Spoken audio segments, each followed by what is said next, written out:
Le Burkina Faso est un pays essentiellement agricole.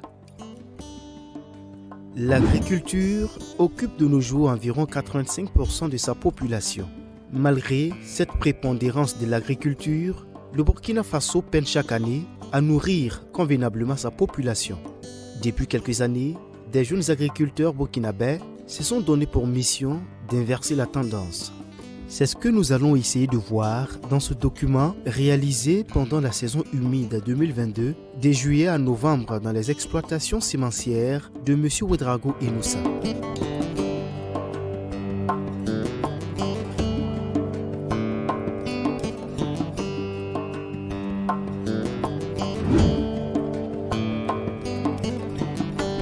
Niboun, village de la province de la Sicile, à 125 km de Ouagadougou, se trouvent les 3 exploitations sémencières de l'un des grands producteurs sémenciers de l'Afrique de l'Ouest, actuel président de l'Union nationale des producteurs sémenciers du Burkina.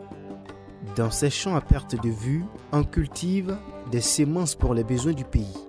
Le segment sémence est essentiel dans l'agriculture. La sémence détermine fortement les meilleurs rendements agricoles. Dans les exploitations de M. Ouedraogo Inoussa, on y cultive différentes variétés de semences, des variétés de maïs, de sorgho, de niébé, de riz, de sésame, d'arachide et surtout de soja. La culture de la semence de soja occupe plus de la moitié des superficies. Meilleur producteur sémencier au Burkina Faso et en Afrique de l'Ouest dans le soja, M. Ouedraogo Inoussa est aussi le président du réseau des producteurs des semences de soja du Burkina. Innovateur et très alerte sur les questions agricoles du pays des hommes intègres, il est aujourd'hui le président du conseil d'administration de la centrale d'achat des intrants et matériels agricoles au niveau du ministère de l'Agriculture.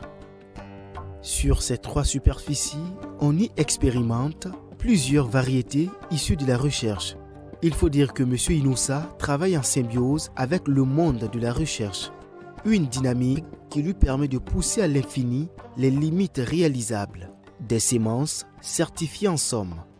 J'ai commencé par l'encadrement dans les années 2003. J'ai fait le suivi des producteurs à la base.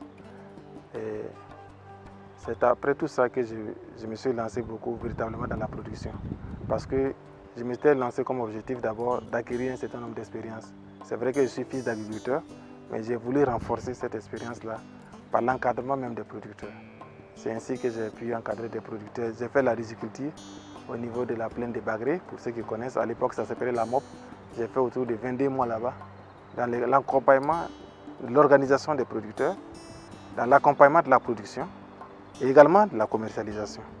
Donc j'ai commencé un peu là-bas. Après, j'ai travaillé aussi sur la pomme de terre, et la culture maraîchère et tout ce qui s'ensuit pour pouvoir avoir l'expérience. J'ai commencé un peu par 2 hectares, 3 hectares, 4 hectares, comme c'est là que j'avais commencé progressivement. Et on a mis en place un réseau de producteurs que j'accompagnais.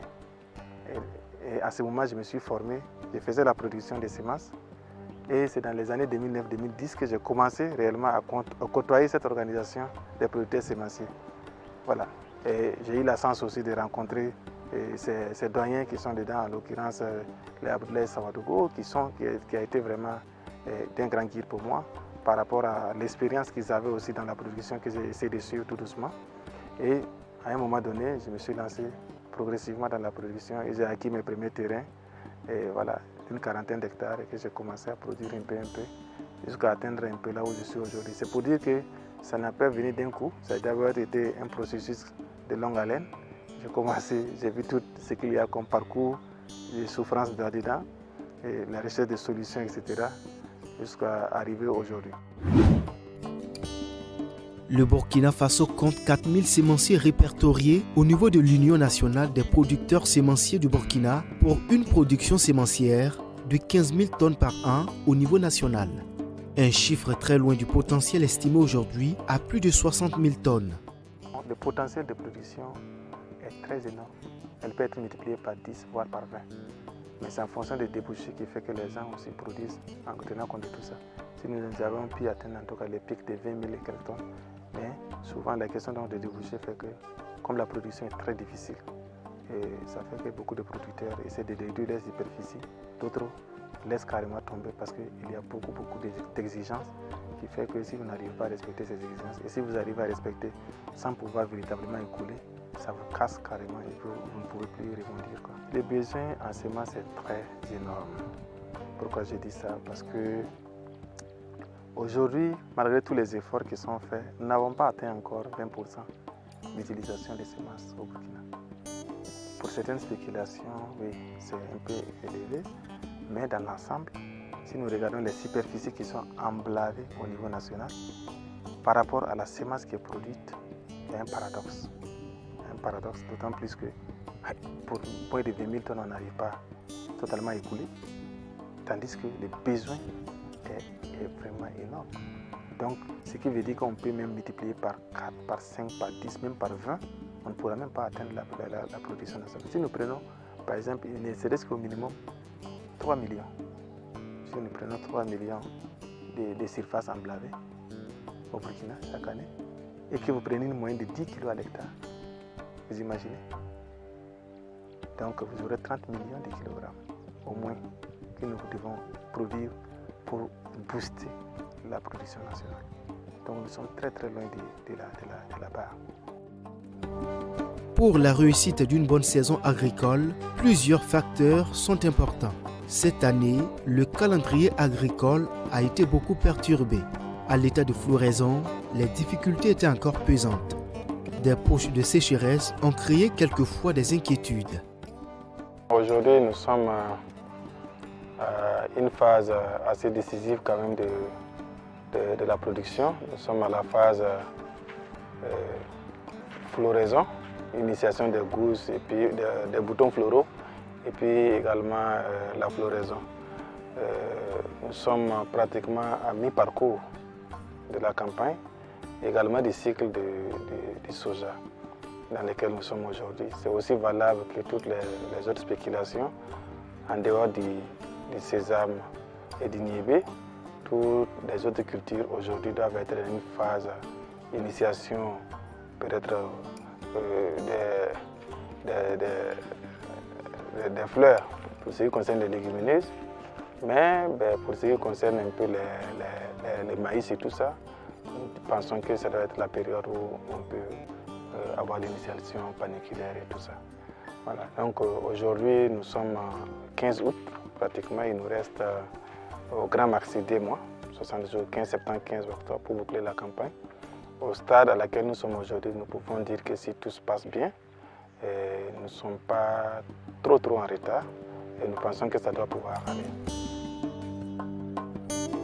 La pluie a fait un grand retour au mois d'août et septembre. Une embellie qui a profondément changé le visage des champs de M. Ouedraogo Inoussa. La culture des semences obéit à une batterie de règles et de dispositions pour garantir sa qualité. Un travail minutieux sur les bords. Les difficultés majeures, elles sont de deux ordres. J'ai déjà parlé un peu de l'installation tardive de la pluie, mais également les questions liées aux intrants aussi a été quand même une difficulté à un moment donné, parce que, comme vous le savez très bien, nous ne sommes pas aussi épargnés de la difficulté en termes d'approvisionnement en intrants, parce que cette année, les intrants ont coûté excessivement cher et l'approvisionnement a pris un léger retard.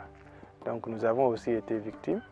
Il fait que nous avons tenté, tant bien que mal, de respecter les périodes d'application avec quelques flottements souvent pouvant aller entre 1 semaine à 10 jours, ce qui peut influencer un peu négativement sur les rendements. Donc c'est ce que nous pouvons dire. Et l'autre difficulté aussi, c'est que, comme vous le savez, si vous êtes producteur dans la localité avec d'autres agriculteurs, il va sans dire que vous êtes obligé à un moment donné de regarder pour vous, mais aussi de venir de temps à autre aussi au secours de ceux aussi qui n'en ont pas. Donc ça fait que, du coup, nous avons quand même des difficultés à ce niveau. Les champs sémenciers de M. Ouedraogo Inoussa ont été constamment suivis par des inspecteurs sémenciers de la Direction régionale de l'agriculture du Centre-Ouest. Pour ces inspecteurs de la qualité, il fallait s'assurer que tout se passe bien.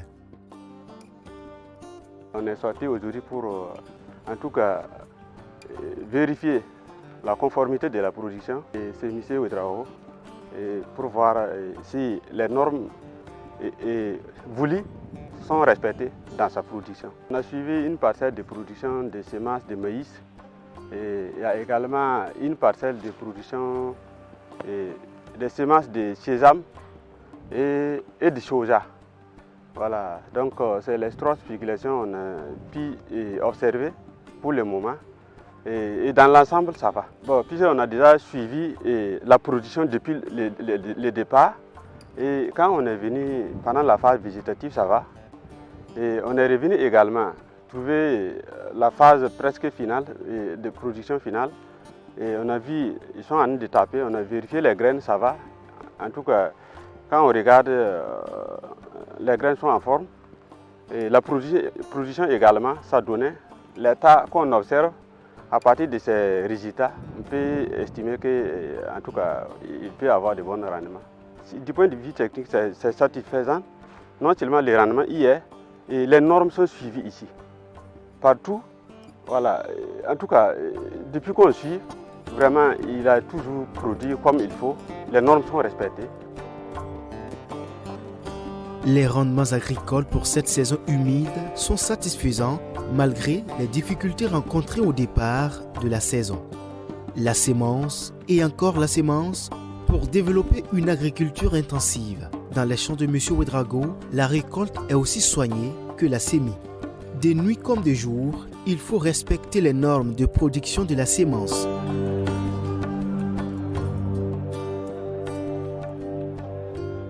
Actuellement, je suis satisfait à pratiquement 75%. Voilà, parce que si nous prenons les différentes spéculations, les soja aujourd'hui, la phase maturation est déjà entamée.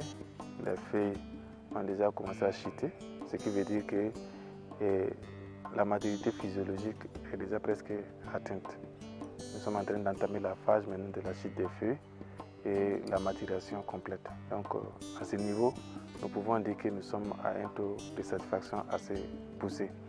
Alors c'est pour dire que nous avons, en tout cas en ce qui concerne les soja, besoin d'autour de 20 jours, 23 semaines d'humidité pour que le cycle soit entièrement bouclé. Compte tenu que c'est une culture déhiscente, et si la maturité est complètement bouclée, ça améliore non seulement la qualité des graines, mais également ça atténue beaucoup l'effet de déhiscence. En ce qui concerne le maïs, je pense également que nous sommes à un taux de satisfaction de 90%, parce que ce reste juste les derniers hectares qui sont à l'initiation paniculaire, sinon que les autres ont déjà entamé donc, la phase de maturation totale. Il y a une partie même qui aujourd'hui est en phase de maturité totalement totale. Donc je pense que en ce qui concerne les autres légumineuses telles que les nivets, ça aussi nous assistons aujourd'hui à une maturation.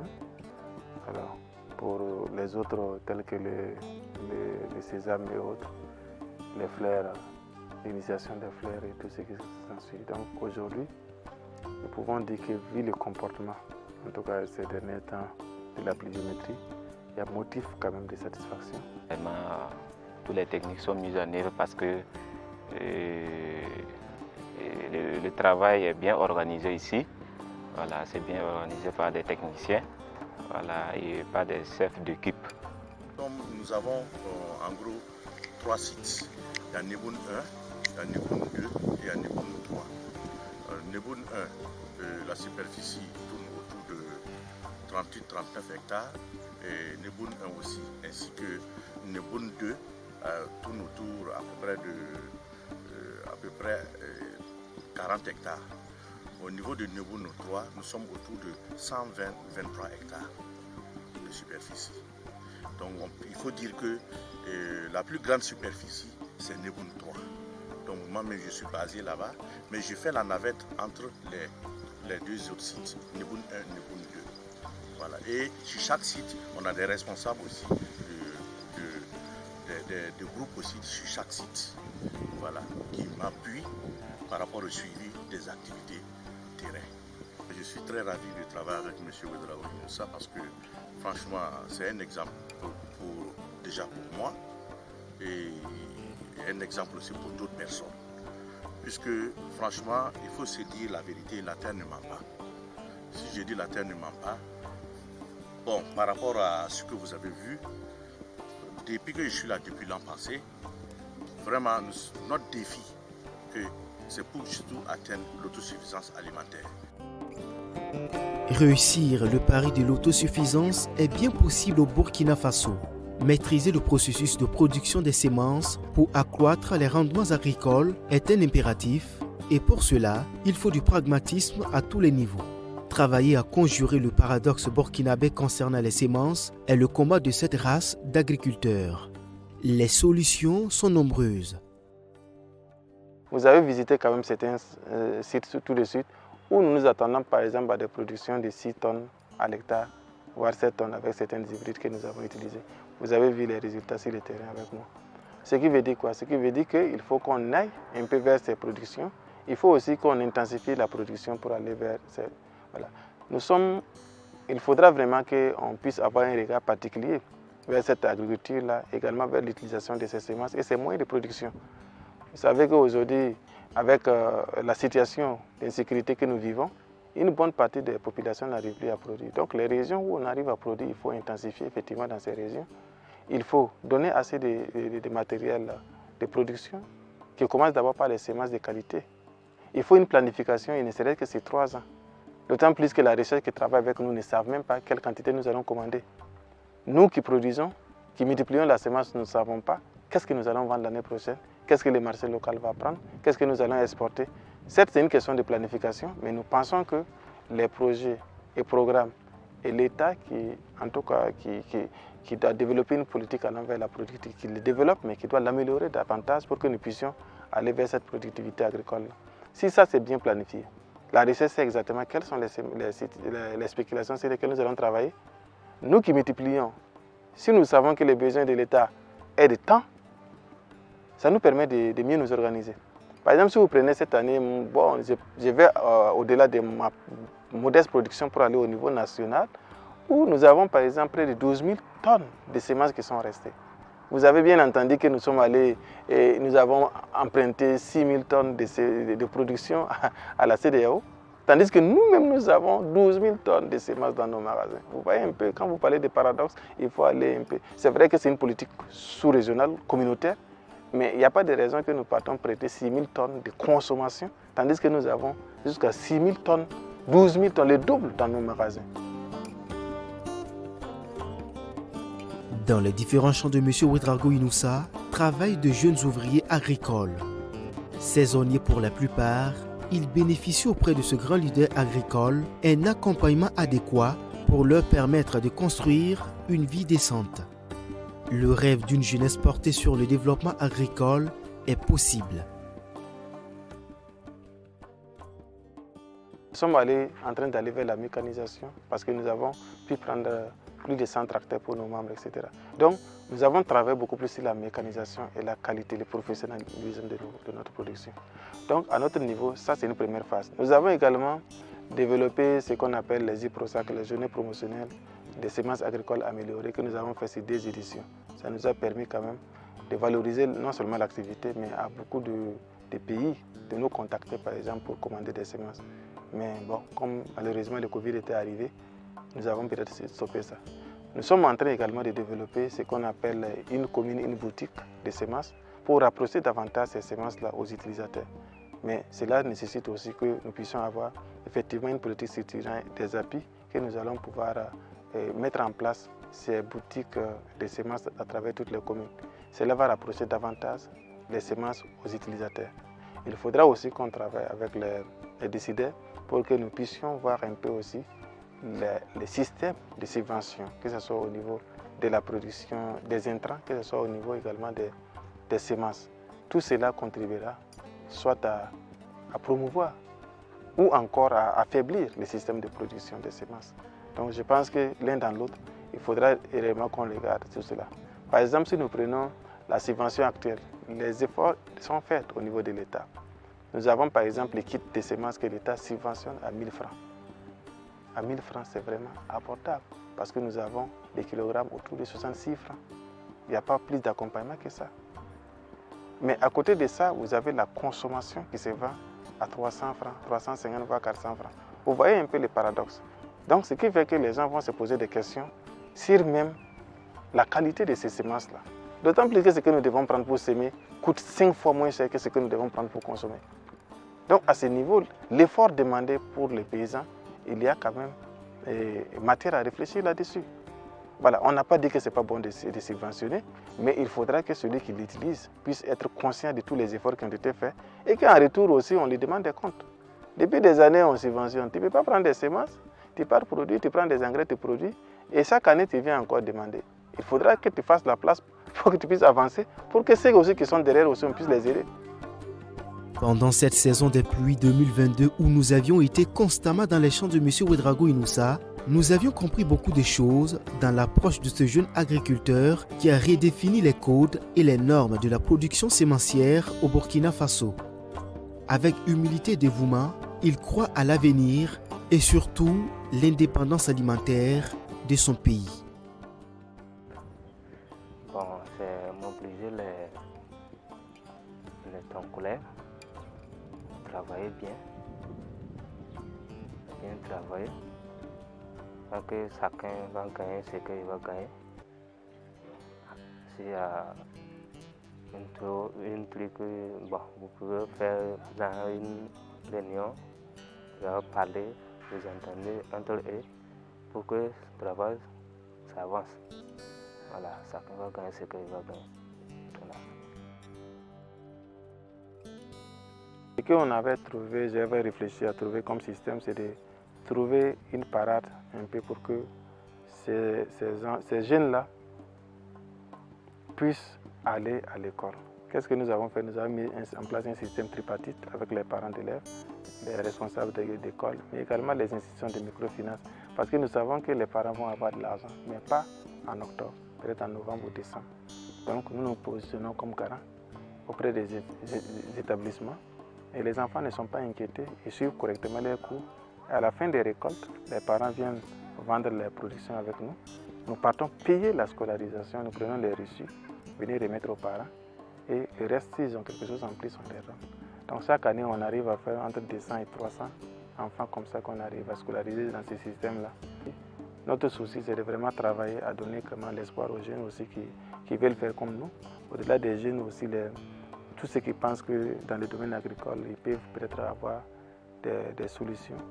Vraiment, bon, nous essayons quand même de les encourager pour que, en tout cas, nous puissions aller ensemble vers ces grands rêves qui est vraiment lutter contre la faim dans ces pays-là.